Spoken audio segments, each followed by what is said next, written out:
Alors, il dicte l'agenda des thèmes. Hier, il était sur ce plateau. Il a évoqué la question des enfants transgenres, parce qu'il y a une circulaire qui a été émise par l'Éducation nationale pour mieux prendre en compte ces élèves dans le cadre du personnel administratif, qu'il y ait un cadre, au fond, pour les profs, parce que c'est très compliqué pour des professeurs d'appréhender des enfants qui sont entre deux identités, deux genres. Ça existe, c'est une réalité dans notre pays, même si je vous vois déjà réagir, Alexandre Devecchio, voilà. Et, en fait, il a dynamité le thème hier en l'évoquant et en comparant Jean-Michel Blanquer au docteur Mengele. Louis de Ragnel, est-ce que c'est exprès, c'est une stratégie de prendre des vrais thèmes qui intéressent les Français et puis de les doubler d'une espèce de dynamitage complet?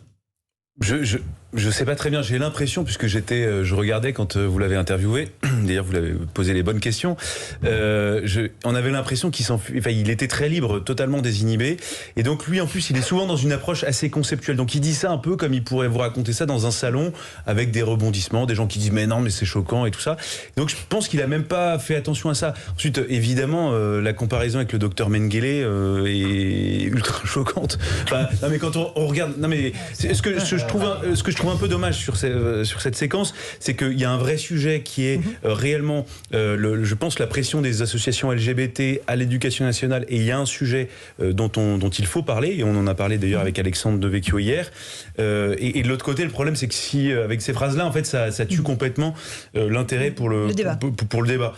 Donc voilà, je pense qu'honnêtement, je vois pas quel est l'intérêt à utiliser régulièrement le champ lexical du nazisme. Non mais très honnêtement, en plus lui est d'origine juive, enfin tout le monde le sait. Je sais qu'il le fait aussi, je pense, parce qu'il sait qu'il est moins attaquable que si c'était Alexandre Devecchio, Louis Hausalter ou Marine Le Pen qui utilisait ces mots-là. Donc moi je me poserais réellement la question. Je me pose réellement la question. Alexandre Devecchio, il prend des codes où ça choque parce que c'est Éric Zemmour, mais on a entendu tout le week-end la majorité En Marche, le traité de virus, nous parler de lèpre populiste. Ça fait des années qu'on traite de fascistes. À peu près tout le monde. C'est pas une raison, la grandeur. J'ai pas dit que c'était une raison pour le faire, mais on ne pas la peine de faire comme si on était choqué, puisque ça fait 30 ans que des gens évoquent le fascisme à tort et à travers. Donc sur ce, Éric Zemmour ne fait que reprendre les codes de l'adversaire. Ensuite, moi je pense qu'effectivement, d'un côté il caricature le débat, mais de l'autre côté, on n'aurait jamais parlé de cette circulaire qui est quand même assez grave.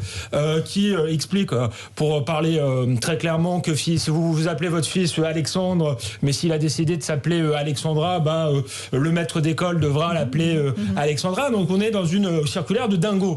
Et la circulaire en elle-même me choque beaucoup plus que la comparaison outrancière d'Éric Zemmour, qui a du reste permis qu'on parle de la circulaire. Je ne sais pas s'il l'a fait exprès parce qu'effectivement il est désinhibé, mais en tout cas c'est efficace. Isabelle Saporta. Oui, alors je ne sais pas si on peut dire que c'est efficace de comparer à Mengele, qui était donc, on va le rappeler quand même, le médecin d'Auschwitz, celui qui a finalement pensé toutes les expérimentations sur les juifs dans les camps d'extermination et les enfants. On est quand même là dans un truc, pardonnez-moi. Il parle des cliniques américaines. Et si on connaît très bien la théorie du genre, il y a eu des expériences au départ qui ont causé des morts sur des jumeaux. Je pense donc qu'en fait, quand il le dit, il pense à ça. Alexandre, pardonnez-moi. Je vais dire, allez-y Isabelle, je vais dire, voilà. Alexandre. Messieurs. Et je vais dire, voilà, Alexandre, de fait, vous savez bien que cette comparaison, elle est juste inacceptable et qu'il le fait exprès. C'est ça qui me... Bien sûr que si, il le fait exprès, il le fait exprès. Je veux dire, pardonnez-moi, c'est Donald Trump. Éric Zemmour, il fait à chaque fois, il passe la ligne parce qu'à chaque fois, il veut que ça suscite le buzz. Donc voilà, mais là, on n'est pas obligé à chaque fois de violenter la société comme il le fait. Et par ailleurs, pardonnez-moi, mais je ne pensais jamais de ma vie donner raison à Jean-Marie Le Pen. Oui, il se permet des choses parce qu'il est juif, et je vous le dis d'autant plus simplement que je m'appelle Saporta. Donc pour les gens qui ne le savent pas, c'est un patronyme juif. Je ne supporte pas en fait qu'en tant que juif, ils se permettent finalement des choses que plus personne ne se permettrait de faire aujourd'hui, parce que c'est vraiment, ça a des relents antisémites. Donc c'est pas possible, ça c'est pas possible. Je vois pas en quoi, je trouve la comparaison outrancière, je l'ai dit, mais je vois pas en quoi. Mais parce que vous voyez bien, les cliniques américaines à Mengele, c'est antisémite. Dénoncer les nazis, voir des nazis partout. Encore une fois, ça a été l'apanage de la gauche pendant 40 ans. Isabelle, vous le savez très bien. Mais vous trouvez que c'est bien? J'ai pas dit que c'était bien, mais je vois pas en quoi c'est antisémite. Je veux dire, on est dans un truc. Pardonnez-moi, mais le révisionnisme. Normalement, c'est l'apanage des antisémites. Et ça, c'est du révisionnisme. Voilà, c'est tout. Donc on peut le voir comme on veut. Pardonnez-moi, mais sur Mengele. Il relie pas l'histoire, là. Non, parce que Mengele. Non, moi je pense qu'il fait une comparaison qui pour moi n'a pas lieu d'être, parce que dans un cas, c'était dans des camps de concentration, dans des circonstances épouvantables. Et dans un autre cas. C'est quoi alors? Non, mais après, il faudrait l'interroger. Mais c'est une émission d'histoire. Et il nous raconte sa vision de Mengele. La comparaison avec Trump est intéressante, parce que Trump vient après, on dit la post-vérité de Donald Trump, mais la post-vérité, c'est ceux qui ont déconstruit la société pendant des années. Il ne faut pas oublier que ce type de candidat populiste arrive après un passif. Et encore une fois, l'antifascisme, on en a soupé à tort et à travers. Donc, j'ai pas dit qu'il fallait faire les mêmes choses. Je dis simplement que Éric Zemmour est peut-être pas plus révisionniste quand il l'est pas. D'abord, pas plus outrancier, que ceux qui voient des fascistes partout depuis 40 ans, alors qu'effectivement le fascisme et le nazisme a été vaincu depuis 1945. Dans un instant dans Punchline, on poursuit ce débat sur les dérapages d'Éric Zemmour. A tout de suite. 18h, 20h sur Europe 1, Punchline, Laurence Ferrari. On se retrouve avec Alexandre Devecchio, Louis de Ragnel, Isabelle Saporta, Louis Haussalter. On vous a pas entendu, Louis Haussalter, à propos de ces deux visions de la société, au fond, qui s'opposent. Celle d'Emmanuel Macron, celle d'Éric Zemmour. On parlait des enfants transgenres, de cette circulaire de l'éducation nationale. Ces deux visions de la société, au fond, qui s'opposent. Mais en fait, ça, j'en suis même pas sûr. Vu les mouvements permanents d'Emmanuel Macron, moi, je pars de la campagne de Macron en 2016-2017. J'arrive à l'automne 2021 maintenant. Je sais pas exactement quelle est la vision de la société d'Emmanuel Macron, en fait. Je peux pas vous le dire. Je vois à peu près celle de Zemmour. Ça, il nous l'explique depuis assez longtemps, et puis il explique de plus en plus fort, donc on voit. Mais Emmanuel Macron, entre celui qui disait en Algérie en 2016 que la colonisation était un crime contre l'humanité, et qui maintenant explique qu'il y a une rente mémorielle du régime algérien, qui a jamais eu une nation algérienne avant la colonisation française, et que d'ailleurs il y aura moins de visas pour les Algériens. Vous voyez, j'ai du mal à saisir la cohérence, le parcours, à tisser des fils dans ce parcours-là. Il mène une guerre de mouvements, c'est-à-dire que Macron, c'est un bon tacticien, je ne sais pas si c'est un bon stratège, c'est un bon tacticien. Il voit d'où viennent les coups, et il répond par des actes, typiquement l'affaire des visas algériens et marocains. Quand il répond, pendant que Zemmour parle de ces sujets-là, lui il dit, regardez, j'ai pris telle décision, j'ai pris tel décret, j'ai pris telle mesure. Donc je ne sais pas si c'est un choc de vision du monde, je pense qu'on le saura si jamais il y a un débat de second tour, Macron-Zemmour, ce dont je ne suis pas persuadé à l'heure actuelle. Mais vous ne pensez pas que les sondages d'aujourd'hui la campagne sera... Ah non, ça pas du tout. Et le champion d'automne n'est jamais le champion du printemps, c'est très rare. Macron ne sera pas au second tour, c'est une hypothèse que personne ne voit, mais je pense qu'il rebat tellement les cartes dans cette élection que Macron et Le Pen faisaient système d'une certaine manière, pour le coup, prétendaient avoir deux visions opposées. Peut-être que ça va bouleverser totalement l'échiquier politique. Mais ce qui est intéressant, c'est que moi, contrairement à vous, je trouve que Zemmour, c'est effectivement... pour vis-à-vis des partis politiques, c'est l'anti-Macron. C'est-à-dire Macron pulvérise les partis et est un peu nulle part. En fait, Zemmour est en train de faire ce dont rêve la droite depuis toujours, c'est-à-dire une union des droites. C'est-à-dire que moi, je ne vois pas, effectivement, s'il devient le champion de la droite et s'il est fort comme il est fort, comment ils vont pouvoir continuer à décider, à faire, sans lui, en fait. Je pense qu'ils vont être, quasiment... Et le RN. Attendez le 4 décembre. Lendemain du congrès. Mais ça va être compliqué. Ça peut arriver vite. Non, mais en vrai, ça va être très compliqué. Vous allez voir 4 décembre, lendemain du congrès. On voit bien, il y a deux lignes irréconciliables au sein des. En fait, il y en a trois. Il y a les technos qui ne pensent pas grand-chose. Il y a ceux qui sont compatibles avec Emmanuel Macron, centre droit et libéraux.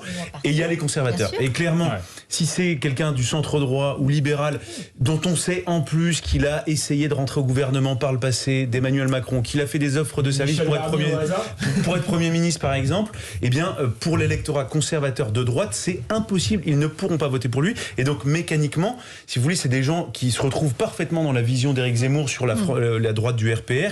Mécaniquement, ils rejoindront Éric Zemmour. Et je pense que Éric Zemmour a bien ça en tête. Et d'ailleurs, c'est pour ça que ça m'étonnerait qu'il déclare sa candidature avant le 4 décembre. Parce que, au lendemain, carrément, jusqu'au 4 décembre. Ah, mais Pour l'instant, il a pas mais qu'est-ce qui presse, chère Laurence? Et en plus, au lendemain du 4 décembre, du coup, il pourrait éventuellement avoir des ralliements, parce que ce dont il manque quand même aujourd'hui, il y a une petite différence quand même entre Emmanuel Macron et Éric Zemmour. Macron avait quand même quelques politiques autour de lui. Il y avait Gérard Collomb, le maire de Lyon. Alors, c'était pas forcément les meilleurs, mais c'était. Il y avait Christophe Castaner qui était député des Alpes-Maritimes. À part Collomb, il n'y avait pas des gros. Voilà. Et du coup, Éric Zemmour, en fait, il faut qu'il attende cette échéance. C'est la première étape éventuelle, parce qu'on verra ce que ça donnera. Mais la possibilité de désintégration de la droite peut intervenir, en tout cas, au lendemain du 4 décembre. Alexandre Devecchio. Moi, je pense que ça fait des années qu'on est dans un processus de décomposition et de recomposition. Lors de la dernière élection, en fait, la décomposition de la gauche a été jusqu'au bout, avec une reconstitution finalement d'un centre.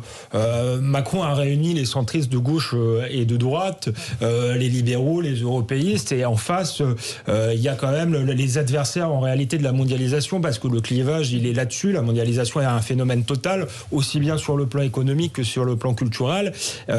Et Marine Le Pen ne pouvait pas l'incarner parce qu'elle venait malgré tout de l'extrême droite. Moi, je pense qu'elle était plus d'extrême droite, mais son parti avait cette généalogie-là. Elle était la fille de Jean-Marie Le Pen, et il fallait un leader populiste de droite. Et en fait, Éric Zemmour est en train de réussir ce qu'a réussi Donald Trump, de ce qu'a réussi Boris Johnson. Et en fait, on va avoir deux populistes d'une certaine manière. Si on considère que le populisme est un style, c'est-à-dire un homme face au peuple, sans appareil, sans corps intermédiaire, un populiste du centre qui est Emmanuel Macron et un populiste de droite qui est Éric Zemmour. L'esprit de la 5e République, en oui, tout à fait, parce que De Gaulle était aussi un bonapartiste, un populiste. Il y a un autre sujet qui s'est imposé dans l'actualité et qui a trait à la religion, à la faveur du rapport Sauvé, la commission évidemment qui a révélé l'ampleur du scandale de la pédocriminalité en France, 300 000 victimes à peu près sur plus de 70 ans. Et à la faveur de ce rapport, le président de la conférence des évêques, Monseigneur Beaufort a exprimé une vision de la confession qui est assez, on va dire, qui heurte les valeurs républicaines, puisqu'il dit que le secret de la confession est supérieur à la loi de la République. C'est-à-dire qu'en gros, quelqu'un qui reçoit un criminel en confession ne peut pas saisir le procureur pour les crimes en cours. Louis Duragnel, Gérald Darmanin s'est expliqué cet après-midi, il va non pas convoquer, mais inviter le président de la conférence des évêques à venir au ministère la semaine prochaine. Il y a un bras de fer, il y a une tension réelle entre le clergé et le gouvernement français. Initialement, le gouvernement ne voulait absolument pas tendre ce match, créer ce match, mais effectivement, les propos de Monseigneur de Moulin-Beaufort ont fait le buzz, la polémique sur les réseaux sociaux, parce qu'en fait, ils n'ont pas été compris. Parce que après, il dit les lois de l'Église sont supérieures aux lois de la République. Ensuite, il dit pas les lois de l'Église, il dit l'inviolabilité du secret de la confession ne peut pas se soumettre en gros à la loi. Sauf qu'en fait, ce qu'il aurait dû... non, il dit pas ça. Il dit les lois de l'Église sont supérieures. Non, il dit pas les lois. Alors, on réécoutera. Je ne crois pas qu'il dise les lois. Je crois qu'il parle vraiment précisément du secret de la confession. Et en fait, non, mais ce qui est compliqué, c'est que cette séquence intervient à un moment où, effectivement, vous venez de parler, où l'Église fait l'opération, entre guillemets, impropre, et donc il y a cette charge émotionnelle hyper forte, ce séisme. Et de l'autre côté, en fait, le secret de la confession répond effectivement au droit canon, parce que tout ce qui régit l'organisation de la vie de l'Église catholique, c'est le droit canon, et ça dépend de Rome. Et donc, Monseigneur Éric de Moulin-Beaufort ne pourrait jamais de lui-même expliquer que le secret de la confession devient violable ou qu'on peut le lever, dans la mesure où c'est même pas lui tout seul ne peut pas décider ça, c'est au pape de décider ça. Et du coup, en fait, le problème dans cette histoire, c'est qu'il aurait dû expliquer ce qui se passe réellement et concrètement dans l'Église catholique aujourd'hui en France. C'est que le secret de la confession, heureusement qu'il y a le secret, parce que d'ailleurs, c'est ce qui permet aussi à des victimes de venir se confier, parce qu'ils savent que quand ils vont s'exprimer sous le secret de la confession à des prêtres, ce ne sera pas répété. Là, ça c'est le premier élément. Et ensuite, le prêtre est censé, et c'est aujourd'hui ce qui se passe de plus en plus, orienter la personne qui se dit victime d'inceste, de viol ou de je sais pas quoi, d'aller vers les bonnes personnes. Et donc en fait, ce que aujourd'hui l'Église catholique met en place, c'est exactement ça. C'est-à-dire que le secret de la confession est maintenu, et le prêtre dit voilà, en dehors du cadre de la confession, évidemment, si quelqu'un a commis quelque chose déjà, il ne peut pas avoir l'absolution, il ne peut pas être pardonné s'il ne répare pas, et donc s'il ne va pas se remettre devant la justice civile, et donc devant les lois de la République, pour répondre à ce que vous disiez. Donc voilà, mais c'est un sujet compliqué, parce que ça touche aussi à la transcendance, à l'intimité de la vie. Non mais, si vous voulez, la place de la foi, et là où c'est compliqué, c'est que c'est dans l'immatériel, et que les lois de la République, c'est forcément dans le matériel. Et donc, on critique tant les religions, et je pense aussi à une autre religion sur le fait qu'on mettrait les principes de la République en dessous des principes. Mais avec deux choses différentes. C'est-à-dire que pour l'islam, ce qui posait problème, c'était parce que l'islam souhaitait imposer des choses à la société française, là où la religion catholique, il y a un problème actuel, oui, mais ne cherche pas à imposer un modèle à la société. Isabelle Saporta, un tout petit mot là-dessus. Enfin, dites-moi, juste, pour le moins, vous pouvez reconnaître que c'est particulièrement maladroit. C'est-à-dire qu'au moment où il y a cette grande opération, si je peux me permettre, main propre, où on essaye de voir un petit peu quelles ont été les victimes, qu'on essaye enfin de mettre au jour toutes ces victimes, ces souffrances, etc., où tu as justement dans la hiérarchie ecclésiastique de la religion catholique quelqu'un qui dit non mais écoutez, on va remettre le couvert là-dessus, on va surtout rien dire et ce sera comme avant. C'est inaudible en fait.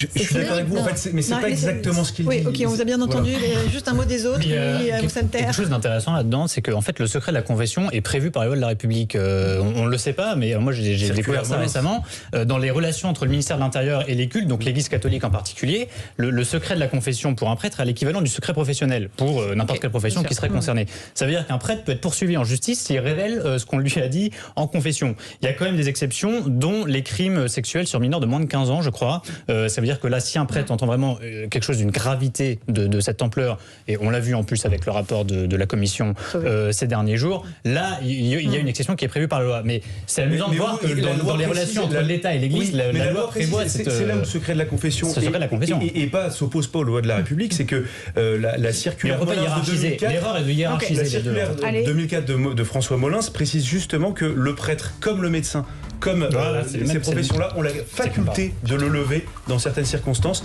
et donc d'en parler avec la personne qui se confie, et ensuite de l'orienter vers les bonnes personnes. Merci beaucoup, avocate, d'avoir participé à ces débats.